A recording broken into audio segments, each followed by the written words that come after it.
Hey there, guys. Welcome to another Holy Shed. I hope all's good your end. I've had a pretty hectic week, to be honest. Bit tired now, but hey, it's me who planned it that way, as my lovely wife likes to tell me. And I don't think I'm going to change now, do you? But anyway, here we are today back in the shed. And of course, through Lent, we are continuing the process of reflecting on my 1995 book, The Post-Evangelical, both then and now, which I'm loving doing, to be honest. It's very interesting to look at stuff that you wrote 30 years ago and hope not to cringe too much. In 2016, the Oxford Dictionary announced as their word of the year, post-truth. Now, this came on the back of the term being all over the place through the first election of Donald Trump in the US and, of course, the Brexit referendum here in the United Kingdom. And whatever we make of these political events, it's true, if you'll forgive the ironic assertion, it is true, that truth is definitely a tricky thing, especially in today's world of politics. Someone accused Trump of waging war on truth. Well, you may think it's not just him. But anyway, back in the mid-1990s, when the Post-Evangelical was published, the world was very different. The internet had barely registered in our consciousness, emails hadn't really taken off, and social media, well, that wasn't even a twinkle in Mark Zuckerberg's eye. And he was 10 years old when I wrote the book. So if I were to visit myself in the summer of 1994, writing a chapter about the complications of truth-telling, I'd probably say, Dave, you have no idea. Just you wait. I began chapter 7 by talking about Thomas Kuhn and paradigms. Kuhn, a philosopher of science, made the observation in a book published in 1962 that scientific knowledge and theory didn't simply progress in a straight line. This leads to this and this leads to that.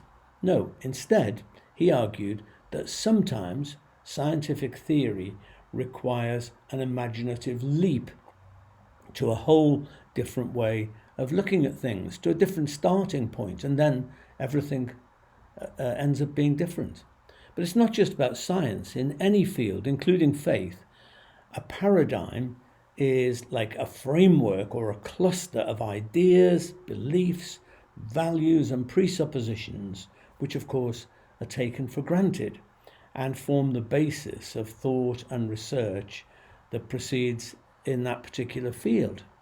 However, as time passes, anomalies or inconsistencies or glitches may show up within that paradigm, which then grow in significance or increase in number to the point where the entire structure, the entire paradigm begins to shudder and shake and unravel.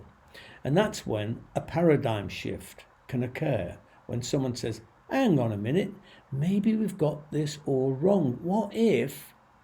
And then everyone tends to panic or disapprove, but a whole new field of thought and possibility opens up from that new starting place. A new window of opportunity opens up.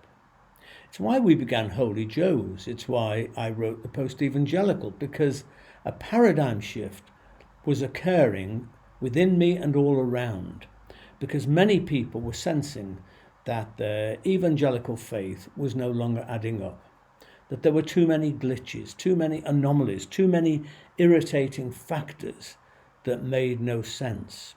Some of these factors could be theological, some experiential, others related to lifestyle and the evangelical subculture. Some could be personal, about the way that people were being treated or saw other people being treated. The process was similar for me in relationship to the house church movement. Initially, back in the late 60s, early 70s, I was caught up in something very exciting. But as time passed, questions arose and proliferated in my mind. And for a while, I could explain or ignore or bypass these anomalies. I I was a leading light after all in that particular world. I had a lot invested in it. But eventually I knew I couldn't live with the inconsistencies any longer. Round peg, square hole. So I experienced a personal paradigm shift, which, to be honest, at times proved to be painful and costly, but ultimately necessary. And then later, I set up Holy Joe's, a space where people could safely explore the glitches in their Christian paradigm. And the post-evangelical was a means of naming and validating the post-evangelical paradigm shift that, as I say, I experienced, and I could see other people were too. And I discovered actually that far more people were experiencing that shift than I had ever imagined. Progress in any aspect of life often occurs when a person finds the courage to just say, this ain't working. I'm going to stop defending the indefensible, stop rationalizing what makes no sense. I'm going to look at it the other way around, turn it upside down or whatever, find a different starting point. That's a paradigm shift.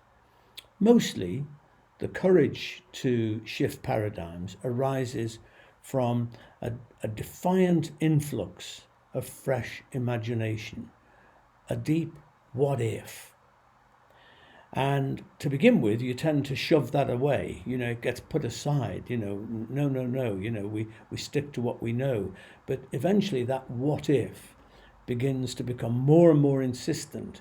And once this happens, and once we dare to doubt what's all around us, once we entertain the questions, once we decide to look for something better, well, there is no going back. We've crossed over a line. I stated in my book that the paradigm shift from evangelical to post-evangelical seemed to focus often on a new and different perception of the nature of truth, a shift from certainty about truth to a questioning relationship with truth. It's, the absolutism in evangelicalism, the this and this only that rankles, I think, with people. The culture of we've got it right and no one else has. A biblical and moral certitude which refuses to accept any possibility of that being wrong. Many people who came to Holy Joe's were struggling with what to believe and what to ditch. They were very much in that place of here or here. And sometimes when you ditch things, you can feel a bit insecure, so you put it back in again and you're trying to wrestle with these things. What people found in Holy Joe's was the space where they could do that, the space to question and explore, not on their own in the privacy of their own home, but with a group of people in a pub and probably a pint or three helped along the way. But they found this space to doubt without any comeback, without any judgment, without anybody shouting back at them. They were tired, frankly, of being told what to believe, tired of having their doubts and misgivings brushed aside and rubbished, tired of incontestable certitudes that you just had to pay allegiance to. The problem with absolutist religion of whatever stripe is the reduction of everything to binaries, this or that. You're in, you're out. You believe it or you don't. When most of us know instinctively that things are just not that simple, especially when it comes to stuff about faith or about God. When I was going through my own questioning, agnostic stuff about lots of things, including God, my problem wasn't really whether or not I believed in God. That was somehow down here in my gut. My problem was much more up here, whether or not I believed in this God, whether or not I believed all the stuff that people were telling me that I was supposed to believe about God. Who wants to believe in a God who sanctions mass slaughter, who requires sacrifice and bloodshed, even the blood of his son, in order to give forgiveness? Who believes that? I found in the end I couldn't. So here's the question I posed in chapter 7 of the book. Are you a realist or a non-realist? It's a deeply pertinent question in theology and faith, but it also exists in other fields of life and study as well, from things like how we observe and speak about material objects, to theoretical systems like maths, the sciences, moral theory and philosophy, as well as religion and theology. The basic distinction lies in whether words and concepts point to actual realities which exist apart from the words themselves, or that exist apart from and independent of human perception. Now that may sound a little bit out there, a little bit abstract, but trust me, it's very important in all sorts of fields of life. In terms of faith and theology, literal realists believe that the statement God exists is as straightforward as saying that tree exists or this chair exists, that there's no difficulty in speaking of God, in describing God or the spiritual dimension in literal or pretty near literal ways. Most church services, certainly evangelical churches, assume this kind of literal realism, and you enter into this bubble of church and it's assumed that that's what you believe and you're part of it. So there's no distinction between religious language and other language, like scientific language, say.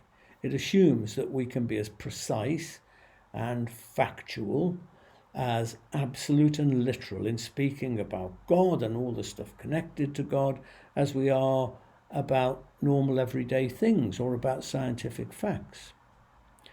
Well, it's not just a joke to say that in the kind of literal religion that I grew up with, it would have made pretty little difference, apart from raising an eyebrow perhaps, if the story in the Bible said that Jonah swallowed the whale instead of the other way around.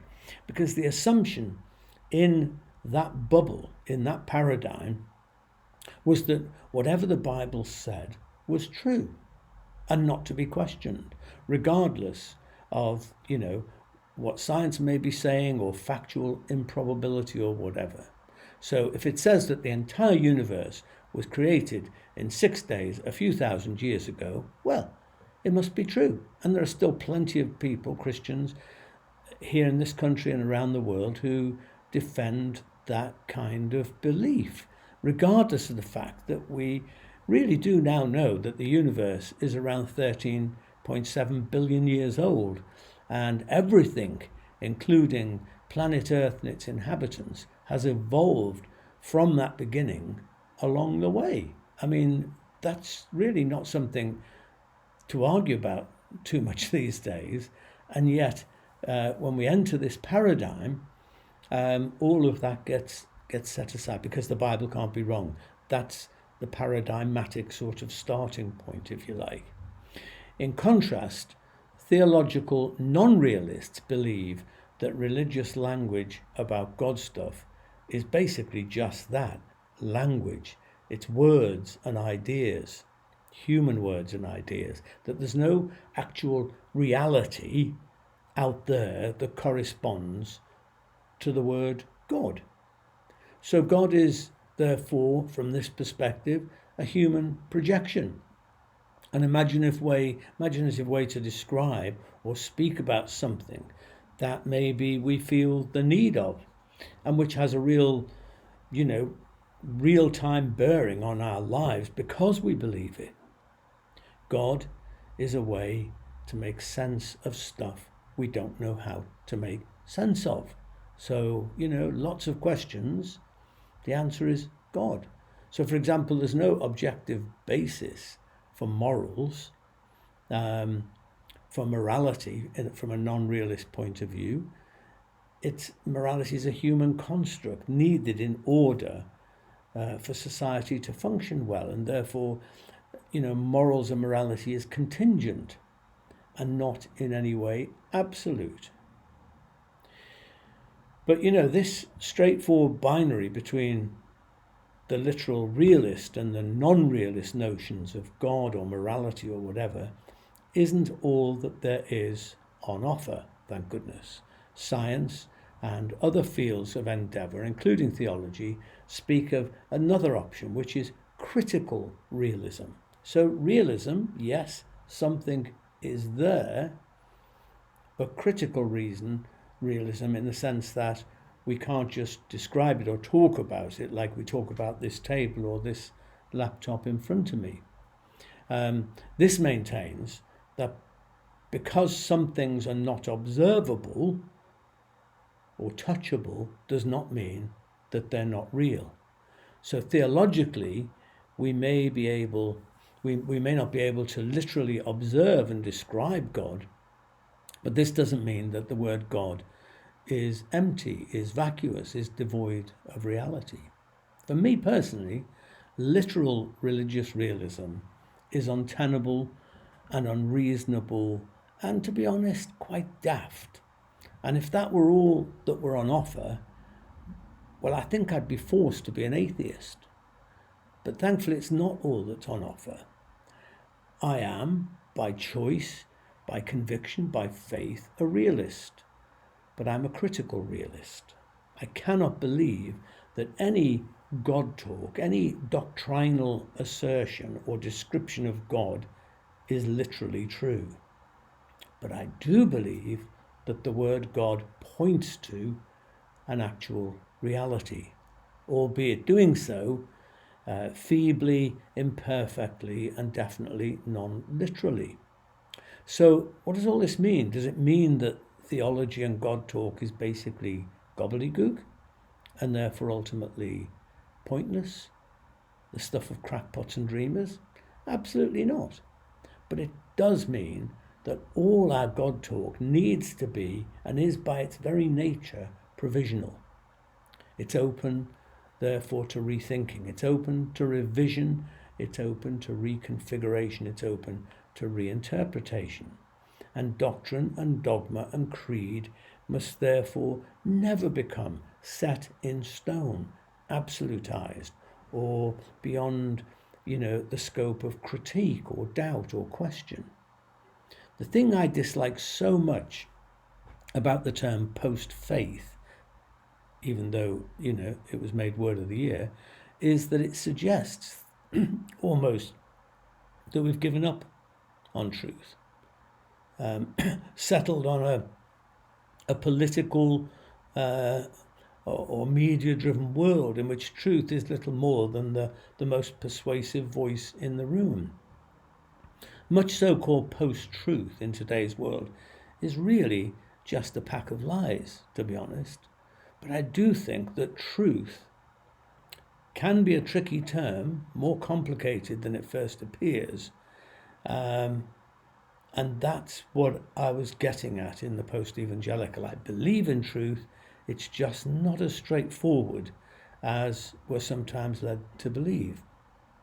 I've talked in the past about, in the Holy Shed, about, that's not what I want, about day language and night language as two modes of understanding and communication, two visions of reality, really. Both can be true, but in different ways. Day language is the sort of language that's natural to science, or in history, or in law, or in just honest everyday discourse. It seeks to be factual and straightforward and as objective as possible. In order to exist and create a rational world, we need that, don't we? We need day language, otherwise the world would be totally chaotic. But reality can also be expressed and understood differently through what I call night language. And this is the natural idiom of things like poetry and art, of imagination and wonder, but also of faith and mystery. Night language isn't so bothered about literal facts as it is about meaning. It's more personal and subjective. It deals with emotion, with felt experience, and it mostly expresses itself through metaphorical language and doesn't really require factual verification to prove that it's true. Human perception always requires some balance or synergy of these two modes of language. They're both part of human experience, but in certain realms or fields, we may lean much more toward one of them than on the other. Now, I have got shelves of books on science, on history and philosophy, which deal very strongly and very distinctively in the realm of day language. Frankly, some of them, I think, could benefit from a good dose of the poetic, but that isn't primarily their thing. I also have shelves and shelves of books of poetry and novels, which I believe are jam-packed with truth, packed with meaning, and maybe fact in some places, but facts are not the essential character of poetry and novels and art and so on. And maybe fact, but facts are not what, there may be facts there, but facts are not why I love them and treasure them. I love them for their truthfulness, for their emotive disclosure, which may have nothing to do with fact. For the most part, I would place my endless books of theology also in this character, in this category of night language.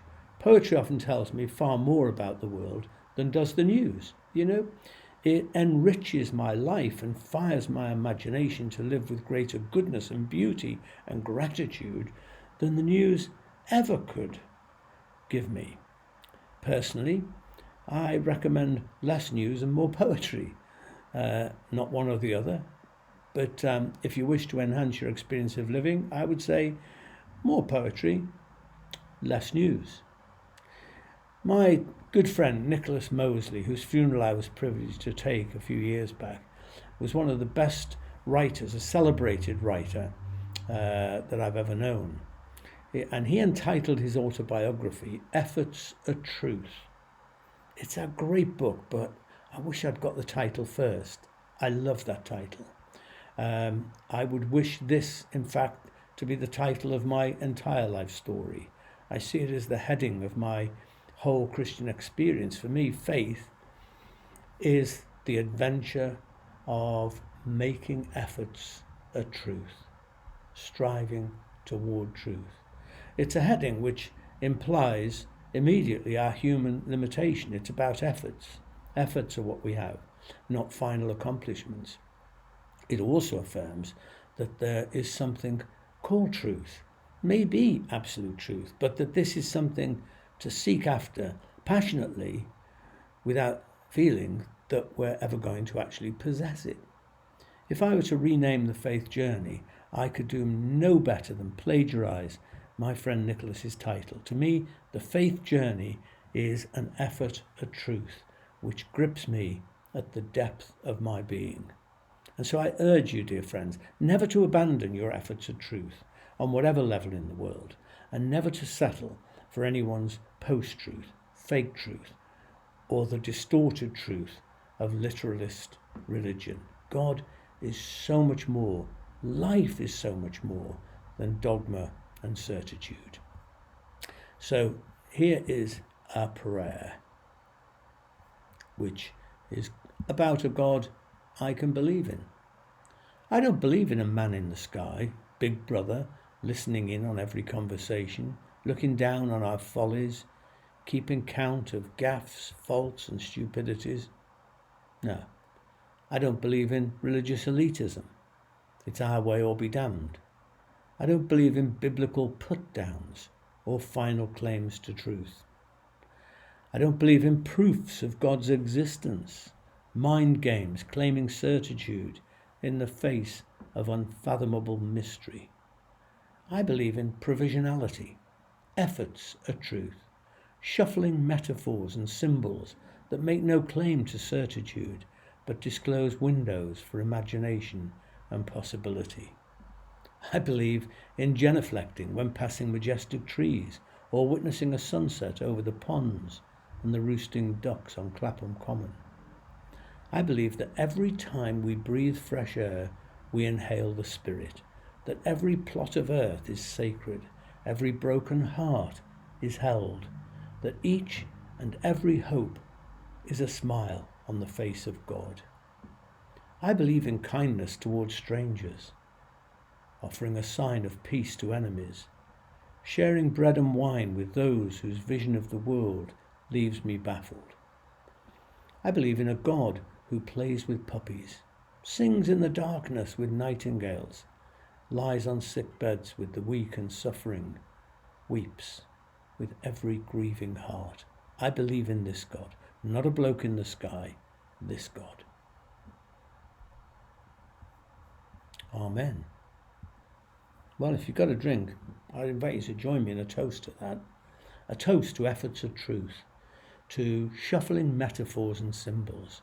A toast to the God who cannot, will not be contained by words and certitudes. A toast to all who find this God in the world of nature and human goodness. To life, l'chaim.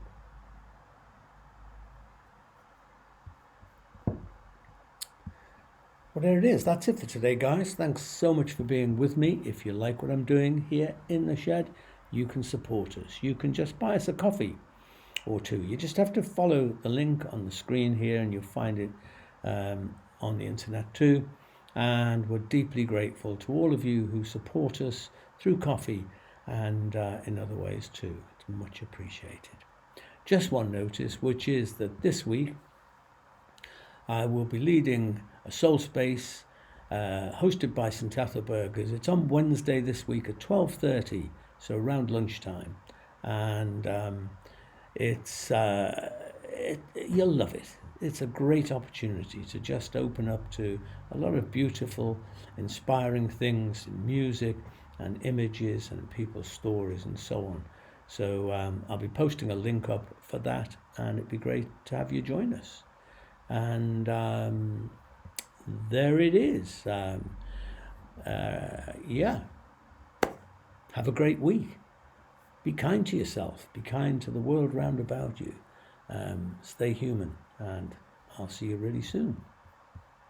God bless you.